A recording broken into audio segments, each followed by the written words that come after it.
ज्ञानदूत 2.0 में आपका एक बार फिर से स्वागत है।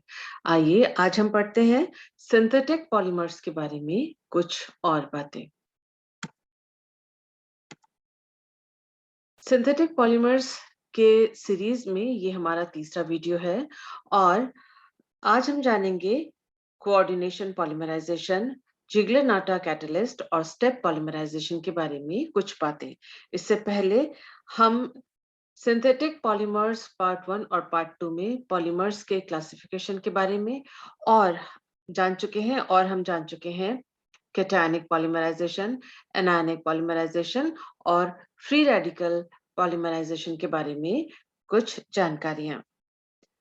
याद कर लेते हैं कि पॉलीमराइजेशन जो है वह दो प्रकार का हो सकता है, स्टेप ग्रोथ पॉलीमराइजेशन और चेन पॉलीमराइजेशन। ये पॉलीमराइजेशन के रिएक्शन मैकेनिज्म की बात हम कर रहे हैं।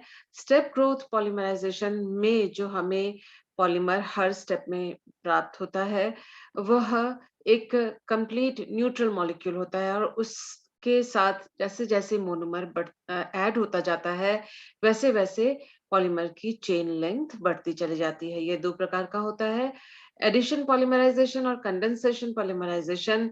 और एक और प्रकार का भी ये हो सकता है, वो है रिंग ओपनिंग पॉलीमराइजेशन जो स्पेशल केस होता है एडिशन पॉलीमराइजेशन का। हम चेन पॉलीमराइजेशन में फ्री रेडिकल कैटायनिक और एनायनिक पॉलीमराइजेशन को ऑलरेडी पढ़ चुके हैं और आज हम पढ़ेंगे कोऑर्डिनेशन पॉलीमराइजेशन की कुछ बातें। तो सबसे पहले कोऑर्डिनेशन पॉलीमराइजेशन की बात करते हैं हम। ये चेन रिएक्शन पॉलीमराइजेशन में इंक्लूडेड है। कोऑर्डिनेशन पॉलीमराइजेशन जो है वो कैटलिस्ट के द्वारा कैटलाइज्ड होती है और ट्रांजिशन मेटल सॉल्ट्स और इसके कॉम्प्लेक्सेस इसके दौरान बनते हैं।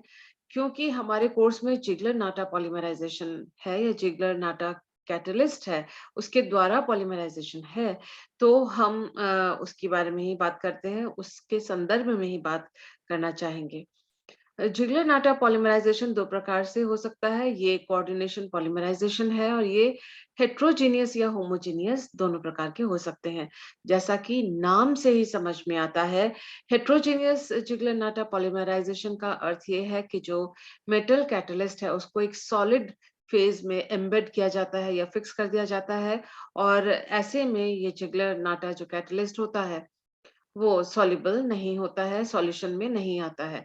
जबकि होमोजेनियस जिगलेनाटा पॉलीमराइजेशन में ये कैटलिस्ट माध्यम में सॉल्युबल होता है या विलेय होता है। जिगलेनाटा कैटलिस्ट के द्वारा जो हमें पॉलीमर्स मिलते हैं वो लीनियर या रेखीय पॉलीमर होते हैं और उनके मॉलिक्यूलर मास या मोलर मास काफी हाई होते हैं। इसके अलावा कोऑर्डिनेशन पॉलीमर्स में एक खास बात है वो ये कि ये स्टीरियो रेगुलर होते हैं। स्टीरियो रेगुलर का अर्थ ये है कि ये इनकी एक निश्चित स्टीरियोकेमिस्ट्री होती है और ये आइसोटैक्टिक या सिंडियोटैक्टिक हो सकते हैं। क्या होता है आइसोटैक्टिक और सिंडियोटैक्टिक पॉलीमर देख लेते हैं। ये मान लीजिए कार्बन चेन है पॉलीमर की और इसमें कार्बन की लंबी श्रृंखला है और उसमें सब्स्टिट्यूएंट्स ये आर जुड़े हुए हैं। अगर सारे सब्स्टिट्यूएंट्स एक ही दिशा में जुड़े हुए हैं, एक ही साइड में जुड़े हुए हैं चेन के, तो उसे कहेंगे हम आइसोटैक्टिक। यदि ऑल्टरनेट दिशा में निकटवर्ती समूह सब्स्टिट्यूएंट्स जुड़े हुए हैं, यानी नेबरिंग जो सब्स्टिट्यूएंट है ये ऑल्टरनेट साइड में जुड़े हुए हैं, एक तल से ऊपर या अबव द प्लेन, दूसरा बिलो द प्लेन, फिर अबव द प्लेन और बिलो द प्लेन, इस प्रकार से अगर जुड़े हुए हैं सब्स्टिट्यूएंट्स, इसे कहते हैं सिंडियोटैक्टिक पॉलीमर। इसके अलावा एक और तरह का स्टीरियोकेमिस्ट्री होता है पॉलीमर्स का, जिसे कहते हैं एटैक्टिक पॉलीमर्स। और ये एटैक्टिक पॉलीमर्स जो होता है उसमें कोई निश्चित फिक्स पैटर्न इन सब्स्टिट्यूएंट्स का नहीं होता, जैसा कि आप देख सकते हैं रैंडमली अरेंज्ड है, यानी कोई विशेष पैटर्न इसमें फॉलो नहीं होता। अ, कहीं भी ये सब्स्टिट्यूएंट किसी भी पैटर्न में जुड़ा हुआ हो सकता है, किसी भी नॉन रेगुलर तरीके से ये जुड़ा हुआ हो सकता है। आइए आज हम देखते हैं मैकेनिज्म ऑफ कोऑर्डिनेशन पॉलीमराइजेशन का स्टेप 1। ये देखिए ऑर्गेनोमेटालिक कंपाउंड है ये, और ये जो मेटल है ट्रांजिशन मेटल्स हो सकते हैं, जो कि टाइटेनियम, मोलिब्डेनम, वेनेडियम इत्यादि ये मेटल हो सकता है। और ये हमारा डाइन मोनोमर है। अगर ये दोनों आपस में कॉम्प्लेक्स बनाते हैं तो हमें इस तरह का एक 6 मेंबर्ड रिंग हमें प्राप्त हो रहा है, क्योंकि डाइन जो यहाँ पर है ये इसमें 4 कार्बन एटम्स हैं और 2 अल्टरनेट डबल बॉन्ड है। आप देख सकते हैं कि मेटल और ऑर्गेनिक जो पोर्शन था ऑर्गेनोमेटालिक कैटलिस्ट का, उसके बीच में जो बॉन्ड है वो टूटने को है, और ये मेटल जो है वो उसका डाइन या मोनोमर के एक सिरे से वो अपना बॉन्ड बना रहा है, और मोनोमर के दूसरे सिरे से ऑर्गेनोमेटालिक कंपाउंड का जो ऑर्गेनिक चेन था उसका कार्बन बॉन्ड बना रहा है, और इस तरह का हमें एक कॉम्प्लेक्स प्राप्त हो रहा है। याद कीजिए या ध्यान दीजिए कि ये जो कॉम्प्लेक्स है ये 6 मेंबर्ड है, और यहाँ जो मेटल है और ये जो कार्बन है, ये इनके बीच में जो ये बॉन्ड बन रहा है ये इसका एक्टिव साइट है, क्योंकि इसी में दूसरे मोनोमर्स आके जुड़ रहे हैं। आप देखिए यहाँ तक हमने देख लिया था इससे पहले वाले स्लाइड में, और नेक्स्ट जो मोनोमर जुड़ रहा है वो यहाँ मेटल और जो कार्बन है, जो पहले मोनोमर के साथ जो बॉन्ड बन रहा है, उसके अंदर ये सेकंड मोनोमर जुड़ रहा है। इसी के साथ ही ये बॉन्ड टूट जाता है, ये बॉन्ड बन जाता है, और हम पाएँगे कि ये जो हिस्सा है, वो इस चेन के साथ जुड़ जाएगा, और ये लंबी चेन अपने को पहली जो मोनोमर का एडिशन से ये चेन हमें प्राप्त होगी। सेकंड जो मोनोमर है वो इस एक्टिव साइट पे जुड़ रहा है, और इस तरह से ये जुड़ा उसका एक हिस्सा, जैसे कि पहले यहाँ था 2 हिस्से, 2 एंड जो इस मोनोमर के हैं, एक एंड ये ऑर्गेनिक साइड के साथ जुड़ रहा है, दूसरा एंड मेटल के साथ जुड़ रहा है, और ये वो चेन है जो कि उसी दिशा में है जिस दिशा से ऑर्गेनोमेटालिक कंपाउंड की ऑर्गेनिक चेन थी, उसी दिशा में ये मोनोमर ऐड होते चले जा रहे हैं। आप देखेंगे कि ये जो नेक्स्ट मोनोमर है वो भी यहाँ पर ऐड होता चला जाएगा, और मेटल और कार्बन के बीच में ये वाला जो बॉन्ड है वो नया बॉन्ड होगा, जो कि आप यहाँ देख सकते हैं कि दोबारा एक नया बॉन्ड बना, और ये जो मोनोमर है वो यहाँ आके जुड़ गया। कुल मिलाकर जैसे-जैसे मोनोमर ऐड होते जाएंगे, मेटल और मोनोमर के बीच का जो बॉन्ड है वो एक्टिव साइट है, इसमें मोनोमर डलता चला जाएगा, घुसता चला जाएगा इसके अंदर, और ये चेन यहाँ से यहाँ तक बढ़ती चली जाएगी। ये बॉन्ड जो है टूटता जाता है, ये नया बॉन्ड बनता जाता है। इस तरह से पॉलीमराइज़ेशन आगे की ओर बढ़ता है और श्रृंखला की लंबाई बढ़ती चली जाती है। अगर हम हेटेरोजेनियस पॉलीमराइज़ेशन, कोऑर्डिनेशन पॉलीमराइज़ेशन की बात करते हैं, तो ये देखिए ये सॉलिड फेस है जो कि इनसॉल्युबल है मीडियम में, और ये ऑर्गेनोमेटालिक कंपाउंड है। हमें मालूम है कि ऑर्गेनोमेटालिक कंपाउंड में जो मेटल के ऊपर चार्ज होता है वो डेल्टा पॉजिटिव या आंशिक पॉजिटिव चार्ज होता है, और जो मेटालिक कंपाउंड का जो ऑर्गेनिक पार्ट है उसके जो कार्बन के ऊपर डेल्टा माइनस चार्ज होता है, और ये न्यूक्लियोफिलिक होता है कार्बन। मोनोमर पहला जुड़ रहा है, मेटल और कार्बन के बीच का जो बॉन्ड है वो एक्टिव साइट है, उसमें पहला मोनोमर जुड़ा, और उसने मोनोमर के कार्बन ने मेटल के साथ बॉन्ड बनाया। तो ये जो नया बॉन्ड बना है ये फिर एक्टिव साइट है, नेक्स्ट मोनोमर इसमें आके जुड़ता चला जा रहा है, और हम देख सकते हैं कि जो ऑर्गेनोमेटालिक कैटलिस्ट का जो ऑर्गेनिक पोर्शन था उससे पहला मोनोमर बॉन्ड बनाया, फिर उसके साथ दूसरे मोनोमर ने बॉन्ड बनाया, और इस तरह से ये चेन इंक्रीज होती चली जा रही है।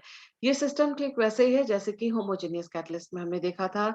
उसका ये सिंप्लीफाइड डायग्राम यहाँ पर दिखा रहे हैं। सॉलिड फेज में और होमोजेनियस जो पॉलीमराइजेशन है उसमें सिर्फ इतना सा ही अंतर है हेटेरोजेनियस और होमोजेनियस में, कि हेटेरोजेनियस में एक सॉलिड फेज में मेटल जुड़ा हुआ या बॉन्डेड होता है, जबकि होमोजेनियस में इस तरह का कोई सॉलिड फेज नहीं होता। बाकी मेटल के साथ ये जो मोनोमर का बॉन्डिंग इसी प्रकार से होता है। तो ये एक सिंप्लीफाइड डायग्राम है जो आप अपनी स्क्रीन पे देख रहे हैं। जिगलर-नाटा कैटलिस्ट के बारे में बात करते हैं। जिगलर-नाटा कैटलिस्ट जो है वो 2 प्रकार के कंपोनेंट से बना हुआ है। पहला है कैटलिस्ट जो कि ट्रांजिशन मेटल के हैलाइड्स हैं, और दूसरा है को-कैटलिस्ट जो ग्रुप 1 से 4 के जो ऑर्गेनोमेटालिक कंपाउंड्स होते हैं, एल्काइल ऑर्गेनोमेटालिक कंपाउंड हो सकता है, एराइल ऑर्गेनोमेटालिक कंपाउंड हो सकता है, या मेटल के हाइड्राइड्स भी इसमें यूज होते हैं को कैटलिस्ट के रूप में। जो सबसे कॉमन जिगलरनाटा कैटलिस्ट है वो ट्राइथाइल एल्यूमीनियम और या डाइथाइल एल्यूमीनियम क्लोराइड का इस्तेमाल करते हुए टाइटेनियम क्लोराइड के साथ इसको को कैटलिस्ट के रूप में यूज किया जाता है। टाइटेनियम क्लोराइड इसका मेन कैटलिस्ट है। और यहाँ पर भी ये देखिए, ये जो एल्यूमिनियम एल्काइल्स हैं, ये इलेक्ट्रॉन एक्सेप्टर, इलेक्ट्रॉन ग्राही की तरह कार्य करते हैं, इसलिए इसके ऊपर आता है डेल्टा माइनस चार्ज। और जो टाइटेनियम के क्लोराइड्स हैं, ट्रांजिशन मेटल के हैलाइड्स हैं, वो इलेक्ट्रॉन डोनर की तरह कार्य करते हैं, इसलिए इसके ऊपर आया डेल्टा पॉजिटिव चार्ज। ये दोनों जब कॉम्प्लेक्स बनाते हैं, इस तरह से एक 4 रिंग्ड ट्रांजिशन स्टेट की अवस्था हमें प्राप्त होती है। जिगलर नाटा कैटलिस्ट में जो हम मोनोमर है उसका एडिशन देख लेते हैं। हमने एक सिंपल छोटा सा मोनोमर मॉलिक्यूल लिया है, जो कि जिसके एक साइड में एक सब्स्टिट्यूएंट जुड़ा हुआ है। आप देख सकते हैं कि जो ये मोनोमर का जो डबल बॉन्ड है, वो इस बॉन्ड की तरफ जो टाइटेनियम यानी मेटल और जो कार्बन है, उसके बीच के जो बॉन्ड है उसकी तरफ अट्रैक्ट होगा। और ये इसका एक सिरा, दोनों सिरे नहीं, कोई एक स्पेसिफिक सिरा ही टाइटेनियम मेटल के साथ बॉन्ड बनाएगा। हम ये देख सकते हैं कि जो 4 मेंबर्ड रिंग संरचना है, कॉम्प्लेक्स है, कैटलिस्ट और को-कैटलिस्ट का, वो टूट जा रहा है क्योंकि ये वाला बॉन्ड टूट रहा है। आप देख सकते हैं कि इसके ऊपर आता है माइनस चार्ज और टाइटेनियम के ऊपर आ रहा है प्लस चार्ज। और ये मोनोमर का मॉलिक्यूल है जिसका CH2 वाला सिरा, जिसमें सब्स्टिट्यूएंट नहीं जुड़ा हुआ है, वो बॉन्डेड हो रहा है टाइटेनियम के साथ। तो इस तरह का हमें एक जो कार्बन आयन यहाँ माइनस और यहाँ माइनस, इस तरह का एक इंटरमीडिएट हमको प्राप्त हो रहा है, जो कि 4 मेंबर्ड रिंग स्ट्रक्चर से हमें प्राप्त हुआ है। फिर ये प्लस और माइनस के बीच में बॉन्ड बन रहा है। ध्यान देने वाली बात ये है कि ऑर्गेनोमेटालिक कंपाउंड का जो ऑर्गेनिक पोर्शन है, उसके साथ ही मोनोमर जुड़ रहा है, जैसा कि हमने इससे पहले कोऑर्डिनेशन पॉलीमराइजेशन के मैकेनिज्म में देखा था। और साथ ही आप देख सकते हैं कि ये जो एल्यूमिनियम और एल्काइल ग्रुप का बॉन्ड है, वो नेक्स्ट स्टेप में टूटेगा। और ये जो 6 मेंबर्ड रिंग इस स्टेप में हमें प्राप्त हुआ, ये फिर दोबारा 4 मेंबर्ड रिंग में परिवर्तित हो जाएगा, क्योंकि 4 मेंबर्ड रिंग में जब ये कन्वर्ट होगा, उसी में ये ऑर्गेनिक पोर्शन और टाइटेनियम या ट्रांजिशन मेटल के बीच का जो बॉन्ड होता है, वो एक्टिव साइट होता है मोनोमर्स के एडिशन के लिए। ये देखिए, ये जो इससे पहले हमें स्टेप में 6 मेंबर्ड रिंग मिला था, उसको अब वह टूट कर 4 मेंबर्ड रिंग में दोबारा हो गया है चेंज। ये जो एल्यूमीनियम के साथ R का जो ग्रुप का बॉन्ड था, जो कि ऑर्गेनोमेटालिक कंपाउंड इनिशियली बन रहा था, ये बॉन्ड अब टूट जाता है। एल्यूमीनियम अब इस CH2 के साथ बॉन्ड बनाता है। और ये जो एल्काइल ग्रुप है, ये पहले मोनोमर के दूसरे सिरे के साथ जुड़ जाता है। एक सिरा ये रहा, दूसरा सिरा ये रहा मोनोमर का, क्योंकि ये डबल बॉन्ड है जो एडिशन कर रहा है। तो ये एल्यूमीनियम इसके साथ जुड़ जाएगा, तो और इसके ये वाला बॉन्ड टूट जाएगा, ये बॉन्ड बन जाएगा। तो उसका मतलब 1, 2, 3, 4, ये 4 मेंबर्ड रिंग दोबारा यहाँ पर बना। देखिए कि R ग्रुप की जगह अब ये मोनोमर के साथ R ग्रुप वाला जो हिस्सा है, वो एल्यूमीनियम के साथ जुड़ गया है और ये हो गया एक्टिव साइट। इसमें एक और मोनोमर आके जुड़ेगा, फिर वह 6 मेंबर्ड रिंग बनाएगा। और 6 मेंबर्ड रिंग जो है, फिर दोबारा 4 मेंबर्ड रिंग में इस तरह से परिवर्तित हो जाएगा। एक और चीज़ इसमें ध्यान दीजिए, वो ये है कि पहले वाले जो मोनोमर की एडिशन CH2 वाले एंड से हुई थी और CH-CH3 वाले एंड से जो कार्बनिक ऑर्गेनिक पोर्शन है कैटलिस्ट का, उसका कार्बन ने उसके साथ बॉन्ड बनाया था। यहाँ पर भी आप देखिए, जो टाइटेनियम के साथ, ट्रांजिशन मेटल के साथ जो बॉन्ड है, वो CH2 के साथ है। और जो दूसरा हिस्सा है, वह ये जो पहला वाला जो मोनोमर है, उसके कार्बन के साथ बॉन्ड बना रहा है। तो हम देख सकते हैं कि इस तरह से stereo regular polymerisation coordination polymerisation में होती है। ओवरऑल मैकेनिज्म अगर जिगलर-नाटा कैटलिस्ट का हम देखें एल्कीन को लेते हुए, एल्कीन मोनोमर को लेते हुए, तो ये मेटल और ये उसका जो ऑर्गेनिक पोर्शन है, उसके कार्बन के साथ बॉन्ड और ये है एक्टिव सेंटर, ये है ट्रांजिशन मेटल और ये है आर ग्रुप जो कि एल्यूमीनियम से एल्यूमीनियम के ऑर्गेनोमेटालिक कंपाउंड से हमें प्राप्त हुआ था। ये मोनोमर है, ये जो है मोनोमर इस तरह से बना हुआ है कि एक कार्बन में इसके सब्स्टिट्यूएंट जुड़ा हुआ है। आप देख सकते हैं कि जो पॉलीमराइज़ेशन का इनिशिएशन हुआ है, उसमें इस जगह पर ये मोनोमर आके घुस गया है या इंसर्ट हो गया है। इसीलिए इसको इंसर्शन पॉलीमराइज़ेशन के नाम से भी जानते हैं। तो ये मेटल के साथ CH2 वाला पोर्शन ने बॉन्ड बनाया और जो R ग्रुप था उसके साथ जो सब्स्टिट्यूटेड कार्बन है उसने बॉन्ड बनाया। अब नेक्स्ट जो मोनोमर आएगा वो इस जगह पर ही आएगा और हर बार जो मेटल है CH2 के साथ ही बॉन्ड बनाएगा और जो ये ऑर्गेनिक चेन ऑलरेडी है वह CH वाले कार्बन के साथ बॉन्ड बना रही है। तो इस तरह से चेन प्रोपगेशन या श्रृंखला संचरण यहाँ पर हो रहा है। साथ ही जो पॉलीमर की लेंथ है, वो भी बढ़ती चली जा रही है। हमें मालूम है कि ट्रांजिशन मेटल्स जो हैं, जैसे ये एग्ज़ाम्पल्स दिए हुए हैं, वो इस मेटल की जगह पे इनमें से कोई भी एक मेटल इसमें हो सकता है। टर्मिनेशन पॉलीमराइज़ेशन का होना ज़रूरी है क्योंकि हम ये चेन पॉलीमराइज़ेशन रिएक्शन पढ़ रहे हैं और हमने देखा था कि इसमें जो पॉलीमर हमें प्राप्त होता है मोनोमर के द्वारा ऐड होने के लिए, वह ऐड होने के बाद वो एक्टिव साइट लिए हुए होता है। Same to same active site हमें फ्री रेडिकल पॉलीमराइजेशन में मुक्त मूलक के रूप में मिलता है और आयनिक पॉलीमराइजेशन के मैकेनिज्म में कैटायन या एनायन के रूप में हमें एक्टिव साइट्स पॉलीमर में बढ़ते हुए पॉलीमर में चेन प्रोपगेशन वाले स्टेप में जो जिसकी चेन ग्रोथ हो रही है उसमें इस तरह के एक्टिव साइट्स होते हैं। टर्मिनेशन कई प्रकार से हो सकते हैं। स्क्रीन पे हम एक टर्मिनेशन प्रोसेस को देख रहे हैं। यहाँ कोई एक्टिव हाइड्रोजन वाला कंपाउंड है जो हाइड्रोजन डोनर है, वह हाइड्रोजन इस CH2 को अगर डोनेट करे तो हम ये CH2 CH3 के रूप में परिवर्तित हो जाता है और ये मेटल और कार्बन का बॉन्ड यहाँ से टूट गया, पॉलीमर अलग होकर निकल गया।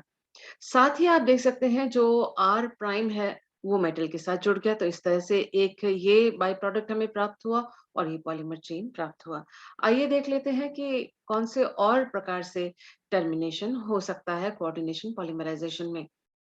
हम देख सकते हैं कि मोनोमर का जो है ट्रांसफर भी हो सकता है। ये मोनोमर जो है CH2 CHX जो है वो जाके इस मेटल के साथ जुड़ा और यहाँ से जो पॉलीमर चेन है उसका एक हाइड्रोजन इस मोनोमर के इस वाले टर्मिनल में जुड़ जाता है तो वो CH की जगह अब CH2 में परिवर्तित हो जाता है। क्योंकि यहाँ से एक बॉन्ड टूटा है और यहाँ से एक हाइड्रोजन गया है इसलिए CH2 और इस कार्बन के बीच में एक नया डबल बॉन्ड बन जाता है। तो जब मोनोमर में हाइड्रोजन ट्रांसफर से टर्मिनेशन होता है, तो जो पॉलीमर चेन हमें मिलता है, उसका एक सिरे में डबल बॉन्ड या अनसैचुरेशन होता है। एक और प्रकार का हम टर्मिनेशन अपने स्क्रीन पे देख रहे हैं। यहाँ आप देखें कि ये जो टर्मिनेशन है बाय स्पॉन्टेनियस इंटरनल ट्रांसफर के द्वारा हुआ है। किस प्रकार से हुआ है?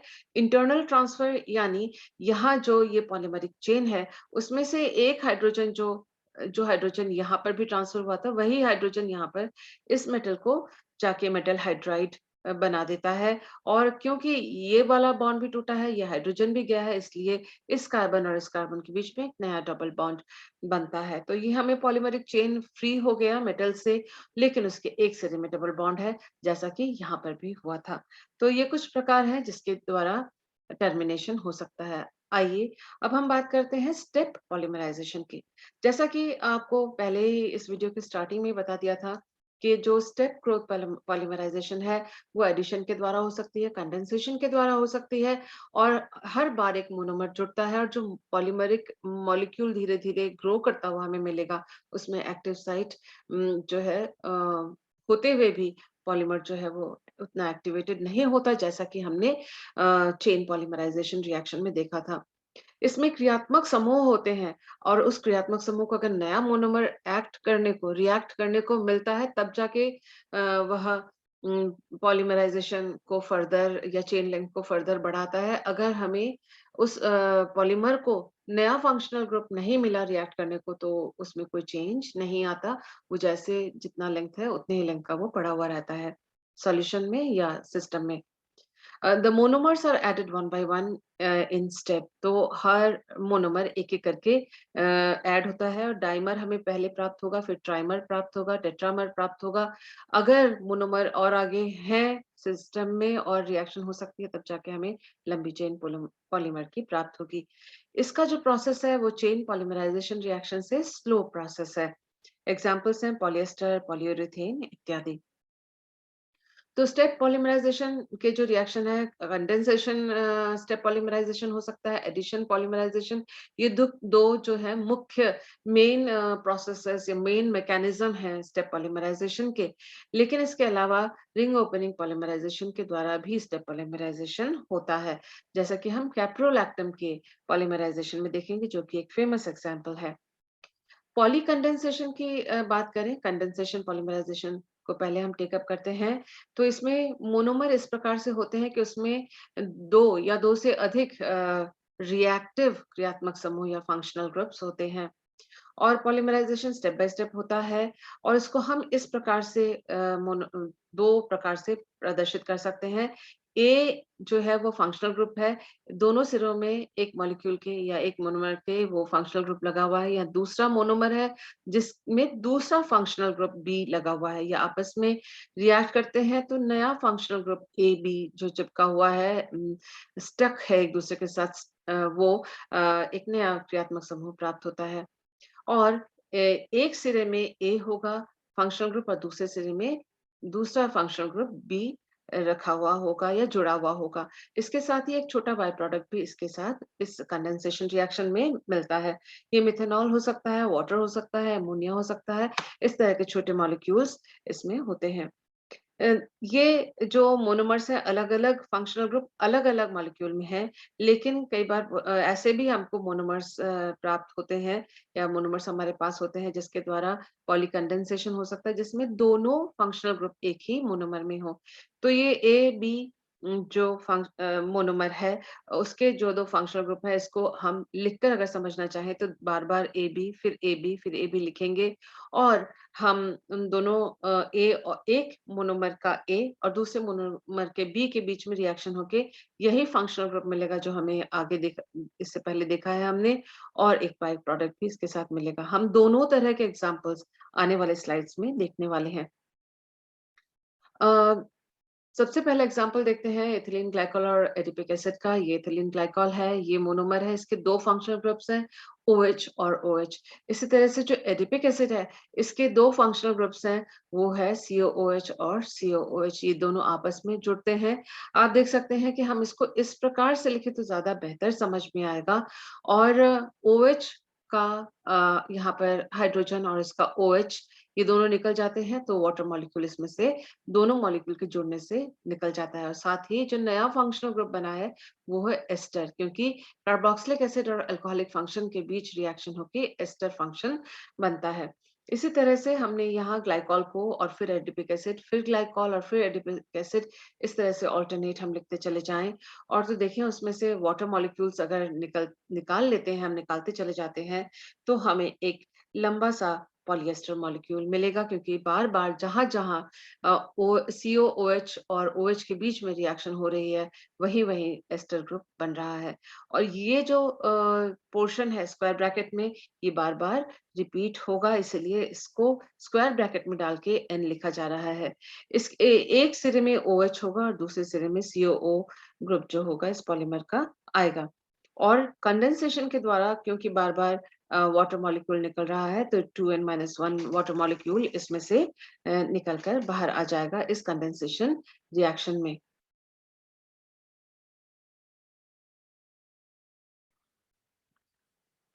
आइए देखते हैं हम एक और पॉलीमराइजेशन। कंडेंसेशन पॉलीमराइजेशन जो है, ये देखिए कि एक ही प्रकार के मोनोमर के द्वारा भी हो सकता है, जैसे कि डाइहाइड्रिक अल्कोहल हमने लिया, उससे हमें पॉलीईथर प्राप्त होगा। किस तरह से ये हो सकता है, आप कैसे इसको आसानी से समझ सकते हैं? देखिए, जो डाइहाइड्रिक अल्कोहल है, उसमें जो ऑर्गेनिक पोर्शन है, उस चेन है, उसको हमने सिंपली आर से यहाँ पर लिखा हुआ है और इस तरह से जो डाइहाइड्रिक अल्कोहल है, एक के बाद एक आप लिखते चले जाएँ और इसमें से वाटर मॉलिक्यूल निकालते चले जाएँ। तो आप देखेंगे कि जो पॉलीमर है उसमें आर ओ इस तरह से एक लंबी चेन मिलेगी और एक सिरे में यहाँ OH होगा और दूसरे सिरे में आपको एन में H मिलेगा और ये पॉलीमर का शॉर्ट फॉर्म आप या फॉर्मूला आप लिख सकते हैं। इसके अलावा आप देख सकते हैं एक और कंडेंसेशन पॉलीमराइजेशन। यहाँ कंडेंसेशन में वाटर मॉलिक्यूल ही निकल रहा है, इस वाले एग्जांपल में भी और इसमें भी। ये पॉलीएस्टर हमको प्राप्त हुआ है, किस प्रकार से?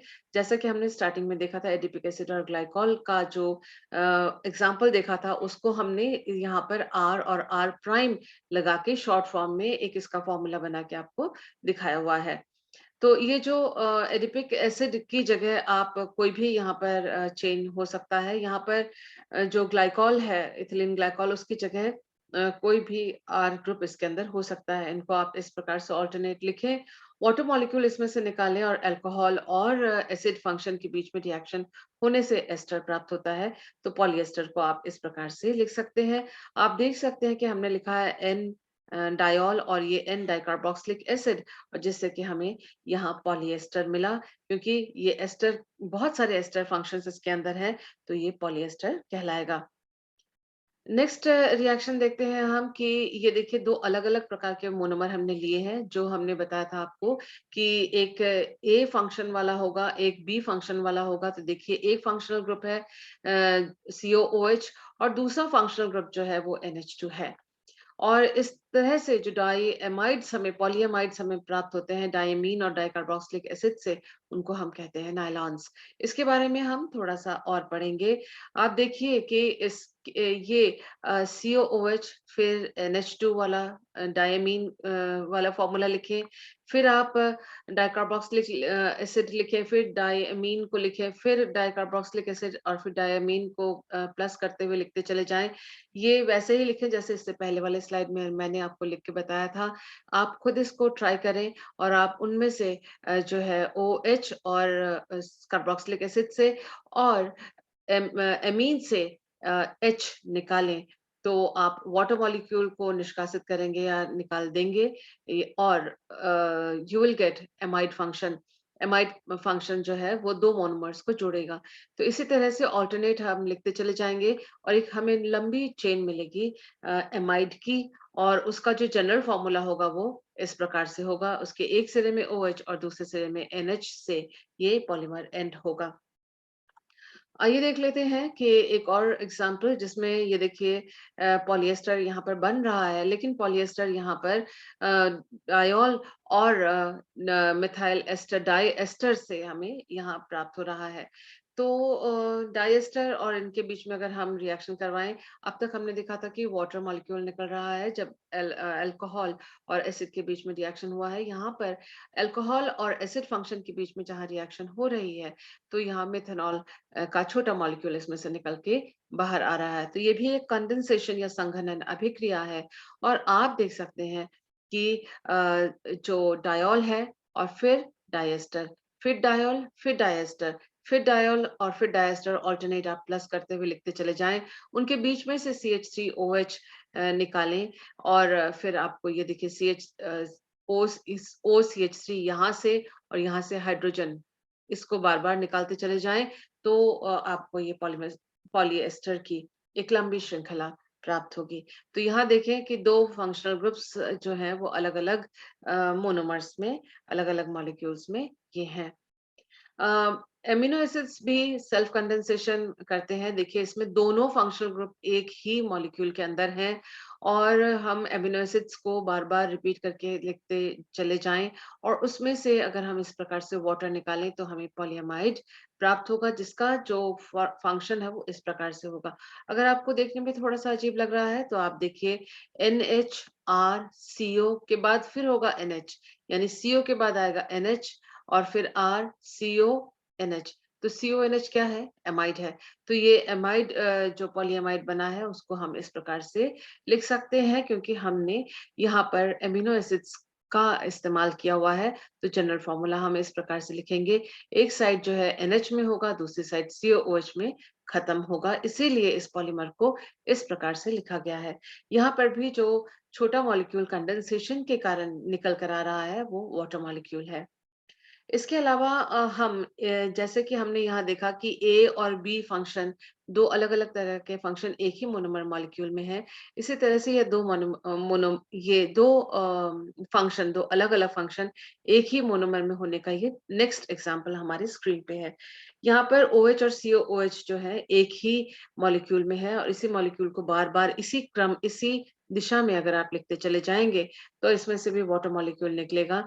एक मॉलिक्यूल का OH दूसरे मॉलिक्यूल का H निकाल कर दोनों में से वाटर मॉलिक्यूल निकल जाएगा और इस तरह से एस्टर फंक्शन जो है वो रिपीट होगा। और क्योंकि हम ये मोनोमर ले रहे हैं और इसी तरह से इसको लिख के जाएँगे, तो एक सिरे में OH होगा, ये रहा, और दूसरे सिरे में COOH होगा, इस प्रकार से लिखा हुआ। लेकिन जब हम इस यूनिट को रिपीट करेंगे तो RCOO यानी एस्टर, फिर दोबारा आएगा RCOO, फिर आएगा RCOO, इस तरह का एक लंबी चेन या लंबी श्रृंखला आपको प्राप्त होगी पॉलीमर के रूप में।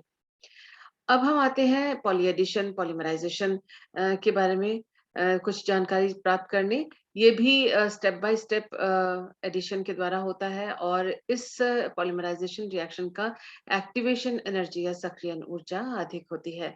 इसमें जो इंटरमीडिएट प्रोडक्ट्स बनते हैं उसमें डबल बॉन्ड होता है एक सिरे में, जैसे कि हम पॉलीस्टीरीन को देख लेते हैं। का एग्जाम्पल देखते हैं। ये स्टाइरीन है और इसमें सी डबल बॉन्ड सी जो एल्काइल चेन है उसके अंदर है। हम सी डबल बॉन्ड सी जो बेंजीन रिंग वाला है, वो क्योंकि बहुत स्टेबल है, उस वो किसी भी हालत में नहीं टूटेगा, इसका आपको ध्यान रखना है। जो बेंजीन रिंग के साथ जुड़ा हुआ सी डबल बॉन्ड सी है, वो आगे जाके आपस में ऐड होके इस तरह से पॉलीमराइजेशन प्रदर्शित करेगा। देखिए 2 अगर जुड़ते हैं तो आपस में उसके एक किनारे पे, एक साइड में सी डबल बॉन्ड सी है, तीसरा जुड़ा है, तो फिर दोबारा देखिए एंड में जाके सी डबल बॉन्ड सी है। ऐसा इसलिए है, जो आने वाला मोनोमर है उस वो अपना जो CH2 का जो एक H है वो जो पहले से एक्सिस्टिंग चेन है उसके कार्बन को वो दे देता है। ये देखिए जो CH है यहाँ वह CH2 में कन्वर्ट हो गया है, क्योंकि जो मोनोमर नया आ रहा है उसने अपना हाइड्रोजन इधर उसने ट्रांसफर कर दिया है। इसी तरह से बहुत सारे जो N मॉलिक्यूल्स दिखाया हुआ है यहाँ पर, बहुत सारे स्टाइरीन मॉलिक्यूल्स जो हैं वो जुड़ेंगे और इस तरह से हमें पॉलीस्टाइरीन का मॉलिक्यूल आसानी से प्राप्त होगा। वही बात है कि एक सिरे में डबल बॉन्ड होगा। अ, जो पॉली एडिशन रिएक्शन है वो रिंग ओपनिंग के माध्यम से भी हो सकती है। हमारी स्क्रीन पे है इथिलीन डाइऑक्साइड, इथिलीन ऑक्साइड यानी इथिलीन ऑक्साइड या इपॉक्साइड रिंग की ओपनिंग।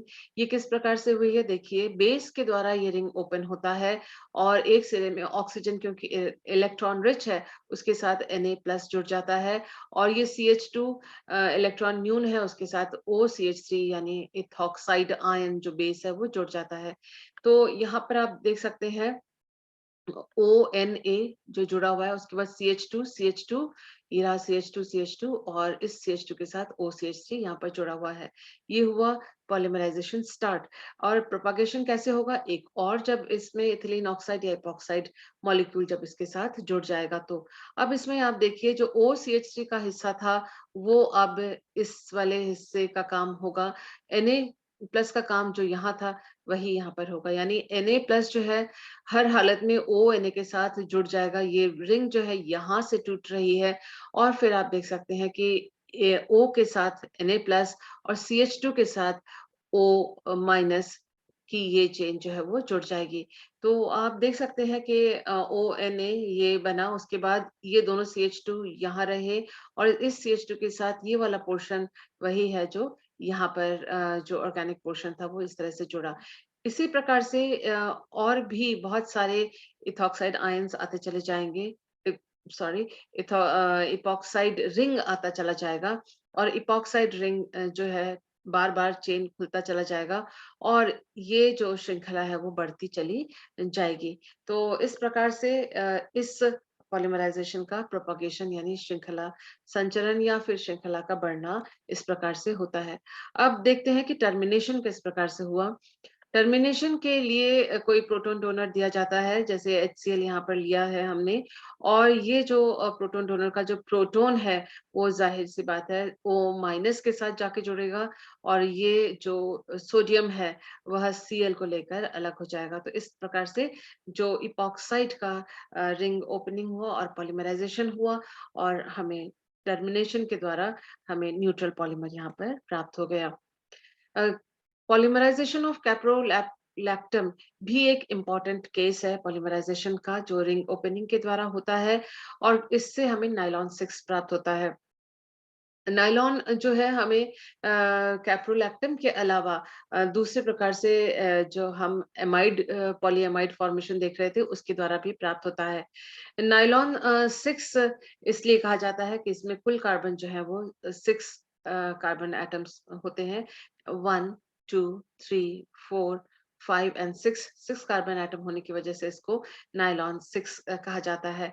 इम्पोर्टेंट है कैप्रोलैक्टम से जो नायलॉन 6 हमें प्राप्त होता है क्योंकि ये कई तरह के जो रोजमर्रा के जो हम यूज करने वाले प्रोडक्ट्स में इसका इस्तेमाल करते हैं, जैसे कि toothbrush, gloves, tennis racket, strings इत्यादि। पॉलीमराइजेशन ऑफ कैप्रोलैक्टम एक इम्पॉर्टेंट पॉइंट है अंडर ग्रेजुएशन और पीजी दोनों के नजरिए से और कॉम्पिटिटिव एग्जामिनेशन के नजरिए से भी। हम देखते हैं कि जो कैप्रोलैक्टम है उसका सोडियम सॉल्ट इस यहाँ पर लिया गया है और ये जो N- है वो एक न्यूक्लियोफिलिक साइट हो गया है। तो और यहाँ पर हमने एक और मोनोमर जो हमने लिया है वो है N-एसिटाइल कैप्रोलैक्टम, ताकि हम इससे और इसकी अलग पहचान कर सकें। यहाँ जो नाइट्रोजन है कैप्रोलैक्टम का उसमें एसिटाइल ग्रुप जुड़ा हुआ है। अब ये जो C डबल बॉन्ड O है इस पर न्यूक्लियोफिलिक अटैक इस नाइट्रोजन का होगा और फिर ये रिंग जो है वो खुल जाएगी। और यहाँ जो सोडियम है वह जो है नाइट्रोजन के साथ वो यहाँ जो ये जो रिंग ओपन होगी यहाँ पर C+ और सी डबल बॉन्ड O और नाइट्रोजन का ये जो कार्बन और नाइट्रोजन का बॉन्ड टूटेगा क्योंकि नाइट्रोजन ये वाला जो नाइट्रोजन है इस पर न्यूक्लियोफिलिक अटैक करेगा। तो N- के साथ ये Na+ आके जुड़ जाएगा। ये जो प्लस चार्ज है ये सोडियम के लिए है, कार्बन के लिए नहीं है। यहाँ पर COCH3 जो ग्रुप है वो यही ग्रुप है जो नाइट्रोजन के साथ जुड़ा था। ये H25 जो है ये वाली श्रृंखला है और ये जो पोर्शन है वो सोडियम कैप्रोलैक्टम जो न्यूक्लियोफाइल है और इनिशिएटर है उससे आया हुआ है। अब हम देख सकते हैं कि यहाँ हमको एक आयन मिला है और इसको न्यूट्रलाइज करने के लिए कैप्रोलैक्टम का एक और मॉलिक्यूल यहाँ पर हमने यूज किया है। देखिए जैसे ही कैप्रोलैक्टम का मॉलिक्यूल यहाँ पर आया तो इसका जो हाइड्रोजन है वो इस नाइट्रोजन के पास पहुंच गया। तो ये जो नंबर 1 हमें हमने जिसको मार्क किया है वो मॉलिक्यूल अब आयन ना होकर एक न्यूट्रल मॉलिक्यूल हो गया है। साथ ही जो ये Na+ यहाँ था, क्योंकि इसका नाइट्रोजन का हाइड्रोजन गया है, तो ये Na+ जो है इसके साथ आके जुड़ जाएगा और हमें ये हाइड्रोजन एब्स्ट्रैक्शन हाइड्रोजन के निकाल लेने से ये कैप्रोलैक्टम जो है अब सोडियम सॉल्ट ऑफ कैप्रोलैक्टम में परिवर्तित हो गया है। ये सिचुएशन वही है जो यहाँ पर है और यहाँ आप देखें कि ये जो सोडियम सॉल्ट है इसका जो N- है उसने इस वाले जो कैप्रोलैक्टम से हमें ये जो रिंग मिली थी, यहाँ से ही ये प्राप्त हुआ। तो ये हमें इसमें अटैक करता है इस कार्बोनिल ग्रुप में और फिर ये रिंग ओपनिंग हो जाती है। तो ये मोनोमर जो है वो यहाँ से हमें प्राप्त हुआ है और ये वाला जो हिस्सा है यहाँ से हमें प्राप्त हुआ है। तो हम देख सकते हैं कि अब ये पहला और ये दूसरा जो कैप्रोलैक्टम का मॉलिक्यूल है ये आपस में जुड़ गए हैं और यहाँ पर हमको एक दोबारा इसका जो प्रोडक्ट होगा हम इसके नेक्स्ट स्लाइड में देख रहे हैं। तो ये देखिए ये जुड़े और हमें ये एन माइनस और Na प्लस मिला। जब आप नोट बना रहे होंगे, आप इसको कंटिन्यूएशन में अपने हाथ से लिखेंगे, तो ये इस स्टेज से यहाँ तक आप आसानी से समझ सकेंगे। इसी तरह से दोबारा जो स्टेप है जिसमें हमने न्यूट्रल कैप्रोलैक्टम को लिया था, उसको हम यहाँ अ, डालते हैं नेक्स्ट मोनोमर और यहाँ से हाइड्रोजन एब्स्ट्रैक्शन होगा, हाइड्रोजन जाएगा यहाँ पर, ये हो जाएगा न्यूट्रल, Na प्लस आएगा इसके पास, ये हो जाएगा माइनस चार्ज, ये फिर न्यूक्लियोफिलिक अटैक करेगा इस रिंग के ऊपर और फिर ये रिंग जो है, ये साबुत रहेगी, ये टूटेगी नहीं क्योंकि इससे पहले भी हमने देखा था, इसका जब इसके ऊपर अटैक हुआ, ये रिंग टूटा नहीं है बल्कि ये वाला रिंग टूटा जिस पर आक्रमण हुआ। तो चेन जो है रिंग टूटने के साथ-साथ लंबी होती चली जाएगी, डाइमर से ट्राइमर और फिर उसके बाद पॉलीमर हमें प्राप्त हो जाएगा। मुझे उम्मीद है कि इस वीडियो में जो आपको इन्फॉर्मेशन दी गई है, वो आपको समझ में आई होगी। वीडियो को पॉज़ करते हुए आप नोट्स बनाइएगा और रिपीट करेंगे आप इसको तो आपको एग्ज़ामिनेशन की तैयारी आपकी पक्की हो जाएगी। Thank you for being with me. Next video में हम अलग-अलग प्रकार के जो पॉलीमर्स हैं उसके बारे में, उनके एग्ज़ाम्पल्स के बारे में स्टडी करेंगे। Thank you for being with me once again.